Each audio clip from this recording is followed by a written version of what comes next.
ತುರುವೇಕೆರೆ ತಾಲೂಕಿನ ಮೈಸಂದ್ರ ಹೋಬಳಿಯ ಚಿಕ್ಕಬೀರನಕೆರೆ ಗ್ರಾಮದಲ್ಲಿ A9 ಕನ್ನಡ ನ್ಯೂಸ್ ಚಾನೆಲ್ ಸಹಯೋಗದೊಂದಿಗೆ ಡಾಕ್ಟರ್ ಬಿಆರ್ ಅಂಬೇಡ್ಕರ್ ಅಭಿವೃದ್ಧಿ ಸಮಿತಿ ಉದ್ಘಾಟನಾ ಕಾರ್ಯಕ್ರಮ ನಡೆಯಿತು.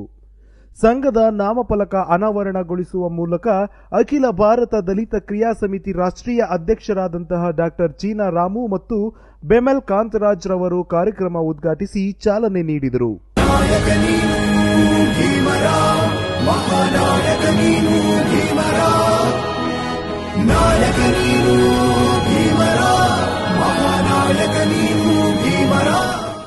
ಕಾರ್ಯಕ್ರಮದ ಅಧ್ಯಕ್ಷತೆ ವಹಿಸಿದ್ದ ಅಖಿಲ ಭಾರತ ದಲಿತ ಕ್ರಿಯಾ ಸಮಿತಿಯ ರಾಷ್ಟ್ರೀಯ ಅಧ್ಯಕ್ಷರಾದ ಡಾಕ್ಟರ್ ಚೀನಾ ರಾಮುರವರು ಮಾತನಾಡಿ, ಈ ದೇಶದ ಕನ್ಯಾಕುಮಾರಿಯಿಂದ ಕಾಶ್ಮೀರದವರೆಗೆ ನಮ್ಮನ್ನು ಡಾಕ್ಟರ್ ಬಿಆರ್ ಅಂಬೇಡ್ಕರ್ ಒಂದುಗೂಡುವಂತೆ ಮಾಡಿದ್ದಾರೆ. ಅವರು ಜೀವನವಿಡೀ ನಮಗಾಗಿ ವಿಷವನ್ನ ಕುಡಿದು ನಮಗೆ ಅಮೃತವನ್ನ ಕೊಟ್ಟಿದ್ದಾರೆ. ಅವರು ಕೊಟ್ಟಂತಹ ಅಮೃತವನ್ನು ದಲಿತರಿಗೆ ತಲುಪಿಸುವಂತ ಕೆಲಸವನ್ನು ನಮ್ಮ ದಲಿತ ಅಧಿಕಾರಿಗಳಾಗಲಿ, ಶಾಸಕರು, ಸಂಸದರುಗಳಾಗಲಿ ಯಾರೂ ಮಾಡಲಿಲ್ಲ.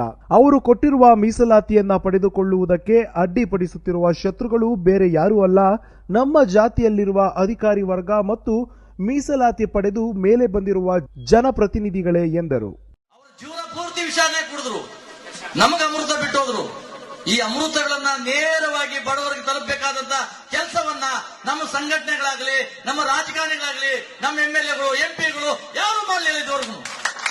ಇವತ್ತು ದೇಶದಲ್ಲಿ ನಾನು ಅವಾಗಲೇ ಒಂದು ಅಜ್ಜಿ ನೋಡ್ತಾ ಇದ್ದೆ, ನಾನು ಬಹಳ ನೋವಾಗ್ತಾ ಇದೆ.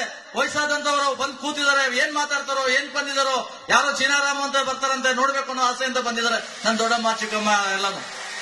ನಾನು ಹೇಳೋದು ಇಷ್ಟನೇ, ಬಾಬಾ ಸಾಹೇಬ್ ಅಂಬೇಡ್ಕರ್ ಕನಸೇನು, ಅವ್ರ ಉದ್ದೇಶ ಏನಿತ್ತು? ನಾನು ನೇರ ವಿಷಯಕ್ಕೆ ಬಂದ್ಬಿಡ್ತೀನಿ. ಮಾತಾಡ್ಬೇಕಾದ್ರೆ ಬಾಬಾ ಸಾಹೇಬ್ ಅಂಬೇಡ್ಕರ್ ವಿಷಯನ 1 ನಿಮಿಷದಲ್ಲಿ ಮುಗಿಸೋ ಕೆಲಸ ಅಲ್ಲ, 1 ಗಂಟೆಯಲ್ಲಿ ಮುಗಿಸೋ ಕೆಲಸ ಅಲ್ಲ, 10 ಗಂಟೆ 1 ತಿಂಗಳು ಮಾತಾಡಿದ್ರು.